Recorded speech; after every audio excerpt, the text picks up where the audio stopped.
முன்னால் தண்ணி சமுத்திரம், பின்னால் பார்வோனுடைய சேனை, ரெண்டுத்துக்கு நடுவில் சிக்கிக்கிட்டு உடனே முறுமுறுக்கிறார்கள். இங்கே எங்களை கொன்று போடுறதுக்காக கொண்டு வந்தீர், எகிப்தில் பிரேத குழிகள் இல்லைன்னு இங்கே சாகடிக்கிறதுக்காக கொண்டு வந்தீர்னு முறுமுறுக்கிறார்கள், பேசுகிறார்கள். அதிலிருந்து 5 காரியங்கள் உங்களுக்கு எடுத்து காண்பித்தேன் அவிசுவாசத்தை பற்றி. அவிசுவாசத்தின் அடையாளங்கள் என்ன?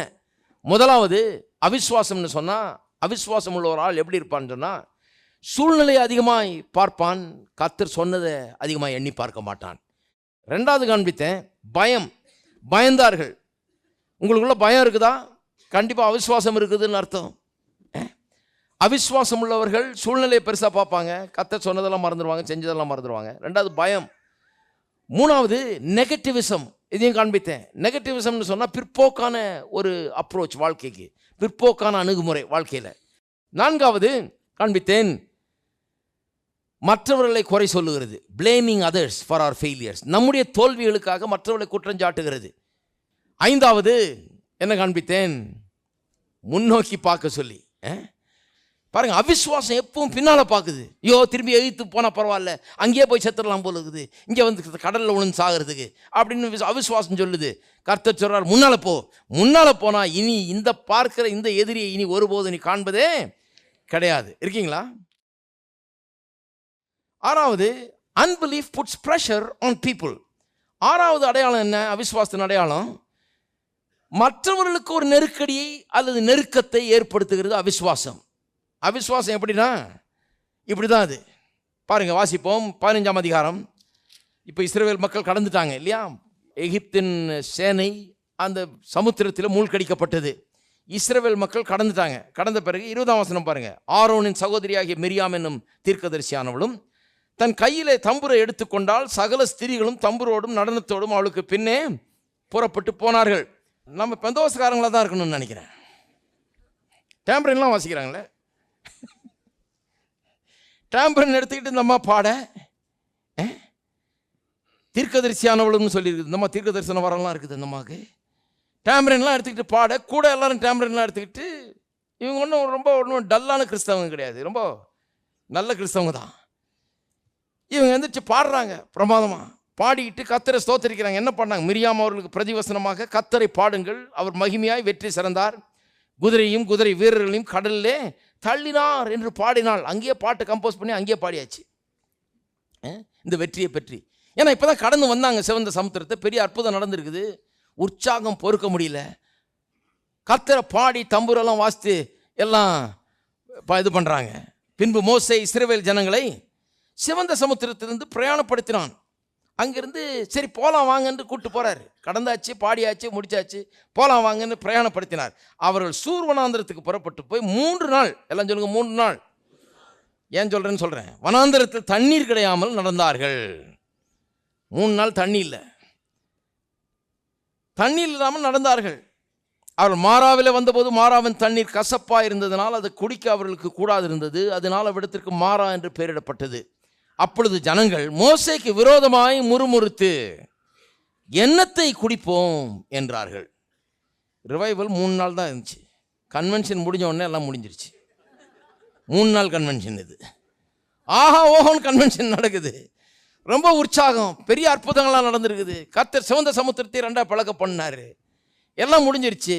இது ரொம்ப உற்சாகமாயிட்டாங்க ஜனங்கள். நம்ம பாட்டு கீட்டு பாடி ரொம்ப அமக்கலப்படுத்திட்டாங்க. ஆனால் அது எவ்வளோ நாளைக்கு வந்தது? 3 நாள். இந்த 3 நாளைக்கு பிறகு இப்போ 2வது முறை 10 முறை சோதித்தார்கள்ன்றதுல அதில் 2வது முறை இது. இப்போ 2வது முறைக்கு வந்திருக்கிறோம். மறுபடியும் பாருங்கள், 3 நாள் தண்ணி இல்லாமல் வந்த உடனே எப்படா தண்ணி குடிக்கலான் இருந்தாங்க. கரெக்டாக ஆண்டவர் என்ன பண்ணுறாரு? ஏன்னா பரீட்சை டைம் இது. பாருங்கள், கர்த்தர் தான் நடத்துகிறாரு இவங்களை. யார் நடத்துகிறா? சில சொல்கிறாங்க கர்த்தர் தண்ணி இல்லாத காட்டுக்கு நடத்துவாரா? நடத்துவார். என்னையா அப்படி சொல்கிறீங்க? தண்ணி இல்லாமல் நடத்துவாரா? நடத்துவார். ஏன்னா தண்ணி அவர்கிட்டேருந்து வர்றது காமிக்கிறது எப்படி? எகிப்து தேசத்தில் இருந்த வரைக்கும் குழா தண்ணியை குடிச்சிட்டு இருந்தாங்க. அப்போ காமிக்க முடியாது தண்ணி இவர் தான் தர்றாருன்னு. அதனால தான் வனாந்திரத்துக்கு கூப்பிட்டு இப்போ காமிக்கிறார் தண்ணி எங்கேருந்து வருதுன்னு. அவன் நினச்சிட்டா கார்பரேஷன் கொடுக்குது தண்ணின்னு. இவர் என்ன பண்ணிட்டார்? சரி வா வனாந்திரத்துக்கு கூப்பிட்டு போகிறேன், அங்கே தண்ணி பைப்பு கிடையாது, ஒன்றும் கிடையாது, எதுவும் கிடையாது, சப்ளை கிடையாது. ஆனால் இப்போ சப்ளை பண்ணுறவர் யார்? கர்த்தர் தான் சப்ளை பண்ணுறவர். அப்போ கர்த்தர் நடத்துகிறாரா? ஆமாம் நடத்துகிறாரு. கர்த்தர் தான் அவங்களை நடத்தினார். எப்படி தெரியும்? அவங்க எகிப்திலிருந்து புறப்பட்ட மாத்திரத்திலேயே ஒரு மேகம் அவர்களுக்கு முன் சென்றது. ஒவ்வொரு நாளும் அவங்க பிரயாணப்படும் போது காலையில் எந்திரிச்ச உடனே மேகத்தை பார்க்குறாங்க. மேகம் இருந்ததுன்னா அங்கேயே இருப்பாங்க, மேகம் கிளம்பிச்சுன்னா பின்னாடியே போக வேண்டியது தான். மேகம் எந்த திசையில் போதோ அந்த பக்கம் போக வேண்டியது தான். அந்த மேகம் பரிசுத்த ஆவியானவருடைய நடத்துதலுக்கு ஒப்பாக இருந்தது. கடவுளே அவங்களை நடத்துகிறார், இந்த வழியை வா இப்படி போன்னு சொல்லி. அப்போ அந்த மேகம் தான் இங்கே கொண்டாந்தது மாறாக்கு. சரி, 3 நாள் தண்ணி இல்லாமல் வந்தாங்களே, அப்புறம் கசப்பான தண்ணீர் இருக்க இடத்து கொண்டாடலாமா? அவனை ஏங்க வச்சு கடைசியில் கசப்பான தண்ணி, அதுவும் ஒரு டெஸ்ட் தானே, எப்படி நடந்துக்கலாம்னு பார்க்குறான். கர்த்தர் இவங்களை பெரிய திட்டங்களை வச்சிருக்கிறார். அதுக்காக இவங்களுடைய உள்ளங்களை ஆயத்தப்படுத்துகிறார், இருதயங்களை விசுவாசத்தில் ஆயத்தப்படுத்துகிறார். பாருங்க, இவன் அவிசுவாசத்தில் போய் அங்கே பாலும் தேனும் ஓடுற தேசத்தில் அவன் தேசத்தையே கெடுத்துருவான். அதனால உள்ளங்களை ஆயத்தப்படுத்துகிறார். எப்படி ஆயத்தப்படுத்துகிறார்? அதனால தான் 3 நாள் தண்ணி இல்லாமல் இருந்தது. 3ஆவது நாள் தண்ணிக்காக ஏங்கிட்டு இருக்கவன் பார்த்தானா கசப்பாக இருக்குது. இந்த கசப்பில் அவன் எப்படி நடந்துட்டான்? கொஞ்சம் வித்தியாசமாக இருந்திருக்க வேண்டும் இல்லையா? எப்படி வித்தியாசமாக இருந்திருக்கணும்? கர்த்தர் எத்தனை வாதைகளை அனுப்பிச்சார், எப்படி அற்புதம் செஞ்சார். பார்வோனே கதிகலங்க பண்ணிட்டார், எங்களை வெளியே கொண்டு வந்தார். இந்த பிரச்சனை என்ன, தண்ணி பிரச்சனை ஒரு பெரிய பிரச்சனையா? கர்த்தர் எனக்கு கொடுப்பார் ஹலோ அப்படின்னு நினச்சிருக்கணும். அது மட்டும் இல்லை, எதிர்க்க சவுந்த சமுத்திரம், பின்னால் பார்வோனுடைய சேனை அப்படின்னு இருந்தப்போ கர்த்தர் என்ன மாதிரி அற்புதம் செஞ்சார். அவ்வளோ பெரிய சமுத்திரத்தையே 2ஆக பிளக்க செய்து வெட்டாந்தரையை போல் நாங்கள் கடந்து வந்தோம். அந்த சேனை முழுவதும் அதே கடலில் முழுகி போச்சு. இவ்வளவு செய்தவர் தண்ணி குடிக்க தண்ணி கொடுக்க மாட்டாரா? அப்படி தானே பேசியிருக்கணும் அவங்க. ஹலோ இருக்கீங்களா? நியாயமாக அப்படி தான் பேசியிருக்கணும். அதுதான் சரியான பேச்சு. அதைத்தான் எதிர்பார்க்குறார் கர்த்தர். அந்த சூழ்நிலைக்கு ஏன் கொண்டு வந்தார்? அந்த சூழ்நிலையில் தண்ணீர் கசந்த உடனே கர்த்தரை நோக்கி பார்த்தேன், கர்த்தாவே இந்த கசக்கிற தண்ணியை கூட இனிமையானதாக மதுரமாக மாற்றி தர நீர் வல்லவராக இருக்கிறபடி ஆலமுக்கு ஸ்தோத்திரம்.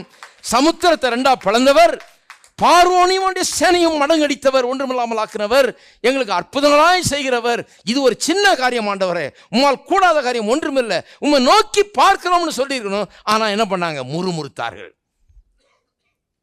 இருக்கீங்களா? மோசே மேலே ப்ரெஷரை போடுறாங்க. எப்படி ப்ரெஷரை போட்டாங்க?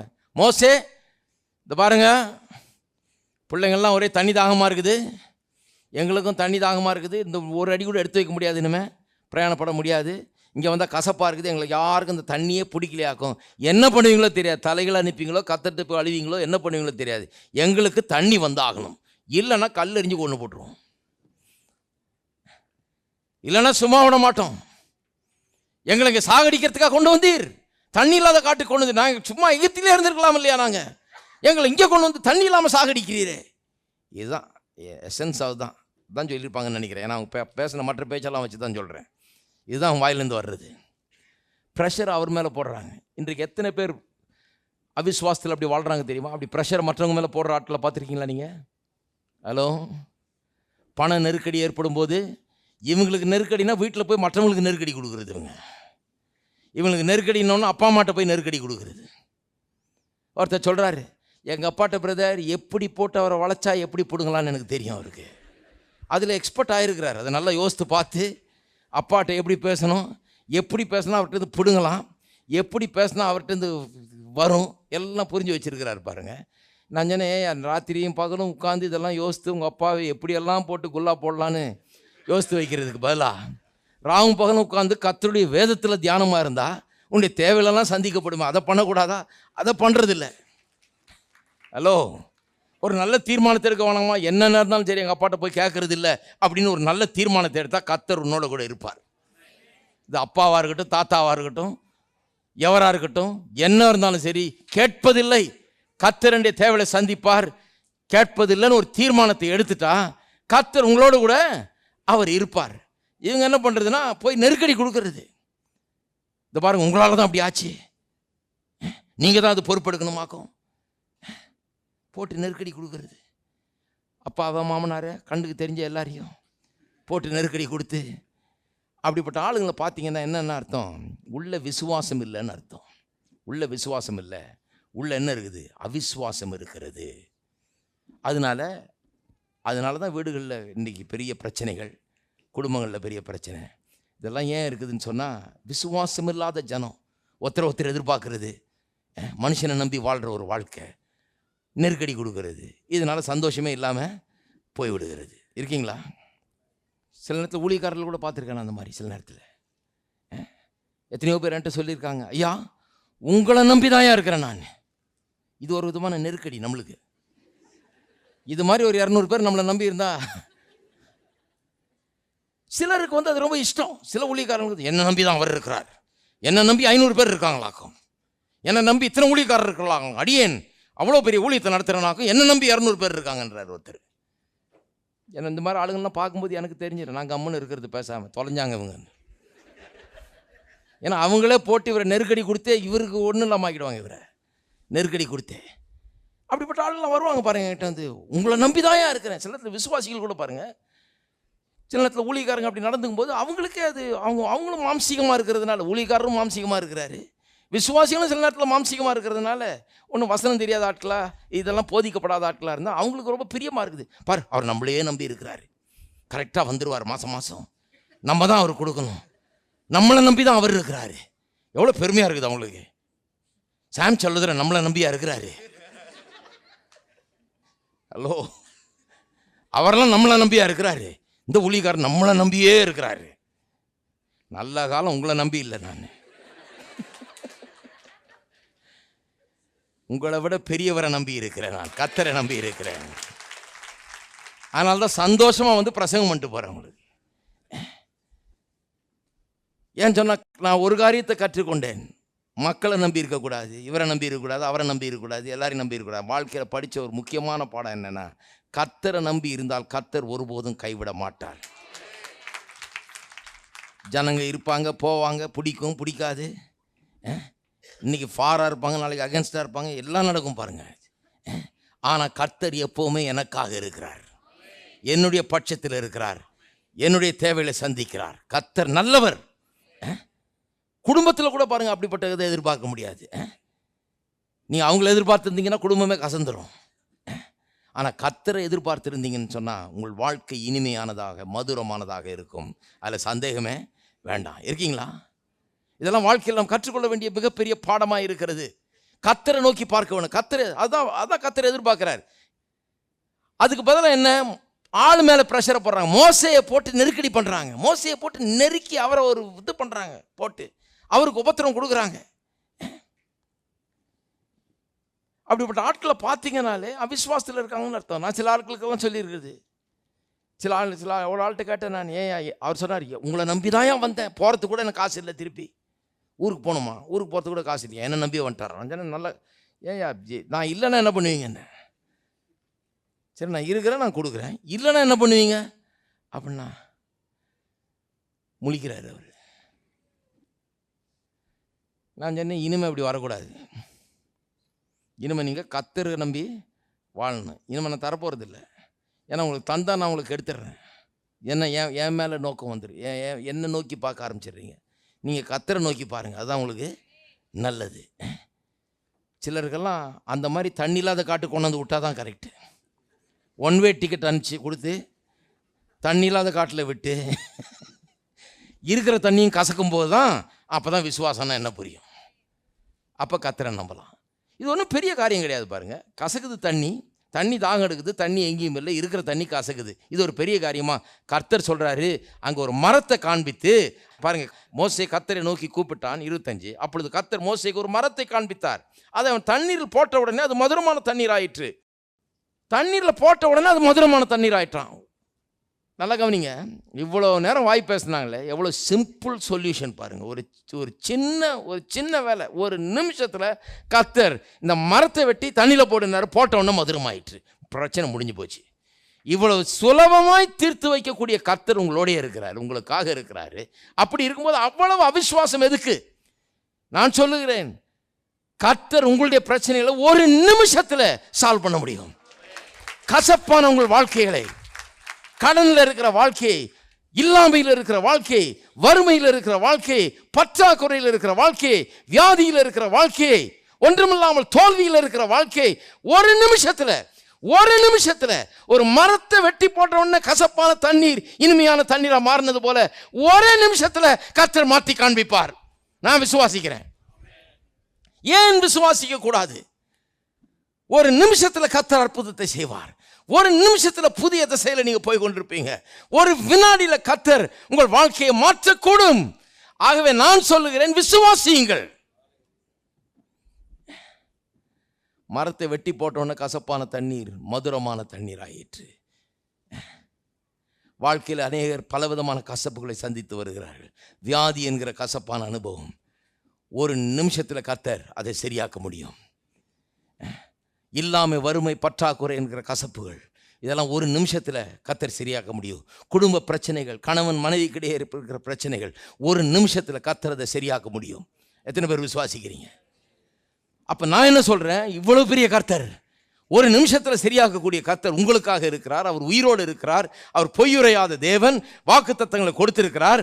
அப்படி இருக்கும்போது நான் சொல்கிறேன், சரி பண்ண வேண்டியது நம்மளை தான். நம்முடைய வாயை சரி பண்ண வேணும், நம்முடைய இருதயத்தை சரி பண்ண வேணும், நம்ம விசுவாசத்தில் நிரப்ப வேண்டும், அவிசுவாசத்தை அகற்ற வேண்டும். இருக்கீங்களா? கர்த்தர் பெரிய காரியங்களை நமக்கு செய்வார். அது ஒன்றும் பெரிய காரியம் கிடையாது, ஒரு சின்ன விஷயம். அது ஒரு நிமிஷத்தில் இந்த ப்ராப்ளத்தை சால்வ். நீங்கள் நினைக்கிற பெரிய பிரச்சனை ஒரு பெரிய பிரச்சனையே கிடையாது. கர்த்தருடைய பார்வையில் அது ரொம்ப சிறிய பிரச்சனை. இவங்க நினச்சிட்டு இருக்காங்க இது பெரிய கம்ப சுத்துறோன்னு. இது யாராலையும் முடியாதாக்கும், இங்கே நம்ம செத்து போக போகிறோமாக்கும், தண்ணி கிடைக்காம சாக போகிறோமாக்கும் நினச்சிக்கிறேன். கர்த்தர் சொல்ற ரொம்ப சிம்பிள், இந்த மரத்தை தூக்கி இதில் போட்டினா முடிஞ்சு போச்சு, மதுரம் ஆயிடுன்றார். அந்த மரம் கல்வாரி சிலுவைக்கு ஒப்பாக இருக்கிறது. இந்த கல்வாரி சிலுவையிலே என்ன நடந்தது? அதை விசுவாசத்தை ஏற்றுக்கொண்டு உங்களுடைய சூழ்நிலையில் உங்களுடைய தேவைக்கேற்ப விசுவாசத்தை அங்கே நடந்ததின் மேல் செலுத்தினீர்கள் என்றால், அந்த மரத்தை தூக்கி உங்கள் சூழ்நிலைக்கு அப்ளை பண்ணுறது மாதிரி அது. அப்போ அந்த மரம், அந்த கல்வாரி மரமானது உங்களுடைய வாழ்க்கையின் கசப்பான சூழ்நிலைகளை மதுரமானதாக மாற்றிவிடும். அவ்வளோதான், ரொம்ப சிம்பிள் ஆன்சரை கர்த்தர் வச்சிருக்கிறார். கல்வாரி சிலுவை தான் அந்த சிம்பிள் ஆன்சர். நம்முடைய வியாதிக்கு கல்வாரி சிலுவை தான் அந்த சிம்பிள் ஆன்சர். நம்முடைய இல்லாமைக்கு கல்வாரி சிலுவை தான் சிம்பிள் ஆன்சர். நம்முடைய குடும்ப பிரச்சனைகளுக்கு கல்வாரி சிலுவை தான் சிம்பிள் ஆன்சர். இந்த மரத்தை தூக்கி இதில் போட்டால் மதுரமானதாக மாறிவிடுகிறது. பாவ சாபங்கள் நீங்குவதற்கு கல்வாரி சிலுவை தான் அந்த சிம்பிள் ஆன்சர். உங்களுடைய நோய்கள் நீங்குவதற்கு கல்வாரி சிலுவை சிம்பிள் ஆன்சராக இருக்கிறது. கர்த்தர் அதை வச்சிருக்கிறாரு. நீங்கள் அதை விசுவாசிக்க வேண்டும், அதை எடுத்துக்கொள்ள வேண்டும் என்று வச்சிருக்கிறாரு. அதை தூக்கி இங்கே போட்டால் மதுரமானதாக மாறுகிறது. அதை செய்கிறதை விட்டு போட்டு ஏன் அவிசுவாசத்தில் நாம் பேசி கொண்டிருக்க வேண்டும்? இருக்கீங்களா? அப்போ மற்றவங்களை ப்ரெஷர் கொடுக்குற ஆளுங்களை பாருங்கள், பார்த்தீங்கன்னா என்ன, அவிசுவாசம் உள்ளவர்கள். நீங்கள் மற்றவர்களை ப்ரெஷர் கொடுக்குறீங்களா? அதை முதல்ல நிறுத்துங்க. மற்றவர்களை ப்ரெஷர் கொடுக்குறவங்களா இருக்காதீங்க. ப்ரெஷரை தாங்கக்கூடிய ஆள் நீங்கள் கிடையாது. ப்ரெஷரை தாங்கக்கூடிய ஆள் எந்த மனுஷனும் கிடையாது. யார் மேலேயும் ப்ரெஷரை போடக்கூடாது. ஏன்னா அவங்களாம் ப்ரெஷரை தாங்கிறதுக்காக உண்டாக்கப்படவில்லை. அவர்களாம் எதுக்காக உண்டாக்கப்பட்டிருக்காங்க? சமாதானத்தோடு வாழும்படியாக உண்டாக்கப்பட்டிருக்காங்க. அதை டிஸ்டர்ப் பண்ணாலே பிரச்சனை வந்துடும். ப்ரெஷரை எது மேலே போடணும்? நான் அதை பற்றி போதித்திருக்கிறேன். ப்ரெஷரை கடவுளுடைய வார்த்தை மேலே போட வேணும். வார்த்தை எல்லாவற்றையும் தாங்குகிறது. ப்ரெஷரை எப்படி கர்த்தருடைய வார்த்தை மேலே போடுறது? கதவை அடைச்சிக்கிட்டு கர்த்தர் இடத்துல போய், கர்த்தாவே நீர் வாக்கு பண்ணியிருக்கிறீர், நீர் சொன்னபடி எனக்கு இந்த சூழ்நிலையில் எனக்கு செய்து தாரும், நீர் செய்ய வேண்டும், நீர் சொல்லியிருக்கிறீர், பொய்யுரையாத தேவனே நீ எனக்கு செய்யும் அப்படின்னு சொன்னீங்கன்னா, இப்போ ப்ரெஷர் எங்கே போட்டிங்க? வார்த்தைன்னு வேறு. வார்த்தை ஐயோ ரொம்ப பாரமாக இருக்குன்னு சொல்ல போகிறதில்ல. வார்த்தை தாங்கும். ஏனென்றால் பொய்யுரையாத தேவன் அந்த வார்த்தை சொன்னதை நிறைவேற்றும் உங்களுடைய வாழ்க்கையில்.